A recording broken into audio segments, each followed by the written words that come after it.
তোমার ঘরের মধ্যে কি চলতেছে, কি নিয়ে হচ্ছে? হুম, আটা লুকোইছে। হুম, টেবিলটা ভর্তি খালি খাবার আর খাবার। এগুলো কি? নান, রুটি, মিষ্টি। হুম, কে কোনটা খাবে? সব অস্থির। মিষ্টি শেষ, আরে দুটো গিরিল একটা মিনিট খেয়ে পড়তে আরেকটা চিপার মধ্যে পলাইছে লজ্জায়। আরেকটা খাইতে খাইতে আমি একটারও বাদ দিব না। এই যে দেখেন, খাইতে খাইতে চিপার মধ্যে ঢুকছে। এদিকে আমার দেখেন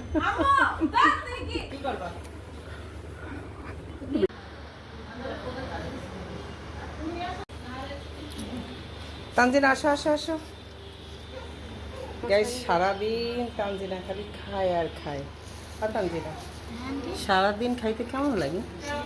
সেই লাগে। ভিডিও সব দেখছি আমরা, বুঝছো? সরিষা ক্ষেত্রে দেখছো তুমি? সরিষা খেতে কি হয়েছে? সরিষা ক্ষেত্রে ভিডিও দেখা নাই? না, ওটা তো সামনের আইডিতে আছে। সেই টেস্ট না।